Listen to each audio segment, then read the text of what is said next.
Programación lineal con matemática. Minivídeo 3 de 4. ¿Qué veremos en este minivídeo? En este tercer minivídeo mostramos ejemplos de problemas sin solución, con infinitas soluciones y otro con una semirrecta de soluciones.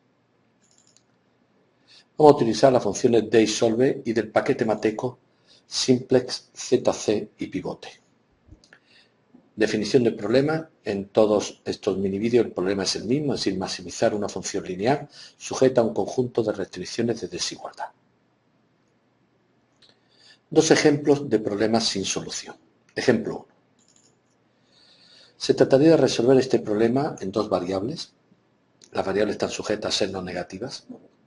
Si utilizamos la función maximice aplicando el método directo, ven que introducimos variables de holgura, aquí metemos una variable de holgura restando porque la restricción es de mayor o igual, aquí metemos una sumando porque la restricción es de menor o igual, y añadimos la negatividad de las variables y la no negatividad de las variables de holgura. Entonces, si resolvemos este problema, nos da este mensaje matemática. De entrada, el problema no tiene solución, pero un problema puede no tener solución en dos casos. Porque el conjunto de oportunidades no esté acotado o porque el conjunto de oportunidades sea vacío. Fíjense que son dos casos muy importantes, porque que el conjunto de oportunidades no esté acotado, bien, no hay problema, pero que sea vacío en un modelo real suele ser motivo de una alta probabilidad de haber cometido un error. Entonces, nos ayudamos para ver en cuál de estos dos casos está de la función n-maximice. Si utilizamos la función n-maximice con los mismos datos de antes, vean ya lo que ocurre. Nos dice que el problema no tiene solución, pero es porque el conjunto de oportunidades no está acotado. Y por lo tanto, ya tomaríamos la decisión que estimáramos oportuna. Como el problema tiene dos variables, vamos a realizar un análisis gráfico, por lo cual vamos a cargar el paquete mateco y vamos a utilizar la función región para dibujar el conjunto de oportunidades. Vamos a dibujar también 10 curvas de nivel de la función objetivo junto con el campo de gradiente y vamos a dibujar ambas curvas y vemos lo que está pasando. Fíjense que el conjunto de oportunidades es un conjunto cerrado, acotado, cerrado no acotado, convexo sí, no acotado, y cuando vamos a buscar el máximo en la dirección que expresa el gradiente, si hacia la derecha, vemos que no nos encontramos, al no estar acotado, no nos encontramos ningún vértice y el problema carece de solución. Este tipo de problemas se le suele llamar a veces también que tiene un óptimo ilimitado, un máximo en el infinito. Bien, el ejemplo 2 es el siguiente, es un problema también de dos variables con dos restricciones. Hacemos exactamente igual que hacíamos antes, cogemos y vamos a utilizar la función maximize una vez que hayamos añadido aquí una variable de holgura que resta y en la segunda restricción una variable de holgura que suma y nos da algo parecido a lo anterior.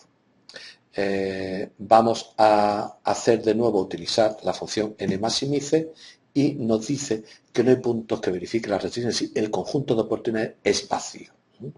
Bien, evidentemente estamos ante un problema que tiene solución, pero distinto al de antes. Antes era porque no estaba acotado, ahora es porque no hay puntos admisibles. El conjunto de oportunidades es vacío. Gráficamente podríamos dibujar, al igual que hemos visto antes, la situación, dibujando estas dos funciones y viendo que el conjunto de oportunidades es la intersección de esas dos figuras que es vacío. Vamos a plantear también un problema que tiene infinitas soluciones. Vamos a ver cómo lo podemos detectar. Aquí tenemos un problema, es un problema con dos variables, tiene dos restricciones y las variables sujetas a ser no negativas. Vamos en primer lugar a resolverlo aplicando el método directo, es decir, añadimos variable de holgura y introducimos la función maximice. Vean que con maximice tenemos dos componentes básicas, que son las dos primeras, son las positivas, las otras dos son no básicas, pero aquí no hay manera de detectar que el problema tiene infinitas soluciones. Entonces, vamos a calcular los z sub j menos c sub j a partir de los que ya conocemos por vídeos anteriores. Definimos la matriz A y B, como ya hemos indicado antes, y A es la matriz de coeficientes donde hemos añadido los términos independientes, y B son las dos primeras columnas de la matriz A, ya que P1 y P2 son las componentes de la base final. Entonces, utilizamos la función simplex y utilizamos la función ZC para obtener los Z sub J menos C sub J. ¿Y qué pasa aquí? Miren, aquí, como la base final era P1, P2, resulta que estos dos tienen que valer 0, pero este no tiene por qué valer 0, es decir, hay un 0 de más. Esto significa que el problema va a tener infinitas soluciones. ¿Cómo obtenemos el otro vértice? Les recuerdo que cuando yo tenga dos vértices solución, el segmento que los une es solución también. Por lo tanto, necesitamos tener un segundo vértice. ¿Cómo obtenemos el segundo vértice? Simplemente introduciendo en la base P sub 4, es decir, el Z sub J menos C sub J, que no tenía por qué valer 0 y vale 0, es el Z sub 4 menos C sub 4. Pues introduzcamos la base P sub 4. Vemos cuál es el que tiene que salir, calculamos su elemento pivote y actuamos. No vamos a repetir, el elemento pivote es el 2, 4 y calculamos la otra tabla óptima. De nuevo procedemos de forma análoga, obteniendo los Z sub J menos C sub J, y vemos que de nuevo obtenemos uno que no tenía que ser. Fíjense que en este caso la nueva base, como ha entrado a formar parte de ella P sub 4, ha salido P sub 2, este era el elemento pivote, y por lo tanto tenemos un nuevo punto.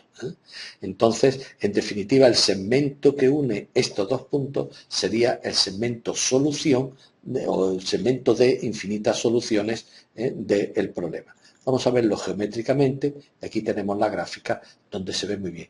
Como el conjunto de oportunidades es así, hemos pintado tres curvas de nivel de la función objetivo, el gradiente va hacia allá, por lo tanto todo este punto y este punto son los dos puntos que hemos obtenido y el segmento que los une son las infinitas soluciones del problema.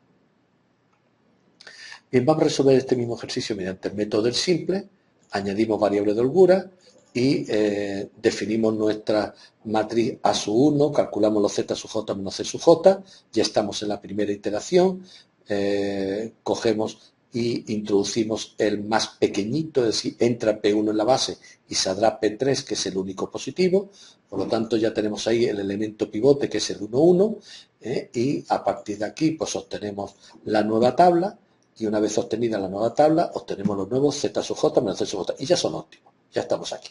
Y vean que aquí hemos señalado en rojo ese 0 de más. Tendrían que ser 0 este y este, porque son los asociados a la base canónica, este más.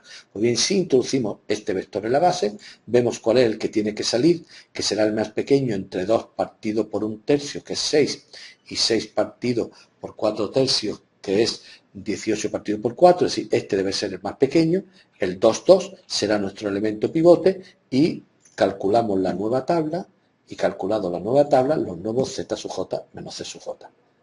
Y estaríamos aquí. Este sería el 0 de más, que si le introdujéramos entraría P4, saldría P1 y tendríamos P1, P4, que era la base inicial. Es decir, entramos como si fuese en un ciclo donde llegaríamos de nuevo a la tabla 2. Por lo tanto, el problema tiene infinitas soluciones formados por estos puntos, el segmento que lo une, donde los dos, y esto es importante, tienen que tener el mismo valor de la función objetivo. Z sub 0 igual a 16, tienen que tener los dos, el mismo, Z sub 0 igual a 6, tienen que tener el mismo valor de la función objetivo los dos. Z sub 0 igual a 6. Por último, vamos a ver un problema que tiene infinitas soluciones, pero no dados por dos vértices, sino solamente por un vértice y la semirrecta que parte de él. Aquí tenemos el ejemplo. Es un problema con dos variables que vamos a resolverlo siguiendo exactamente la misma metodología que hemos seguido antes. Añadimos variable de holgura y utilizamos la función maximice. Ahí, a partir de ahí, definimos nuestras matrices A y B, como ya sabemos que hay que definir, y calculamos la matriz en la tabla óptima. Calculamos los Z sub J menos C sub J y nos salen esto. Y decimos, hombre, problema con infinitas soluciones. ¿Por qué? Porque las componentes básicas eran P1 y P2. Estos dos tienen que salir 0. El tercero no tenía por qué ser. Por lo tanto, introduciendo este vector en la base, vemos cuál es el que tiene que salir. Entonces, cuando introducimos este vector en la base, fíjense lo que pasa en la columna 3. La columna 3 está formada por este número y por este. Los dos son negativos. Es decir, entra en una base y no puede salir ninguno. ¿Esto qué significa? Que el problema tiene la semirrecta que, partiendo del punto asociado a esta primera solución, llega hasta el infinito. Vamos a representarla gráficamente para que se vea muy bien la gráfica. Tenemos ya el conjunto de oportunidades, pintamos unas cuantas curvas de nivel, en este caso 3 de la función objetivo, y dibujamos ahí unos cuantos puntos que ahora se va a ver y entonces fíjense lo que ocurre. El conjunto de oportunidades por aquí no está acotado. Por aquí no está acotado. ¿Qué significa? Que cuando el punto llega aquí va a buscar el otro vértice, como no está acotado no lo encuentra. Por lo tanto, ¿qué sería? Toda esta semirrecta, la que parte de este punto hasta el infinito, serían puntos solución del problema de programación lineal. ¿Qué veremos en el siguiente mini vídeo? Realizaremos ejemplos de problemas resueltos todas por el método directo.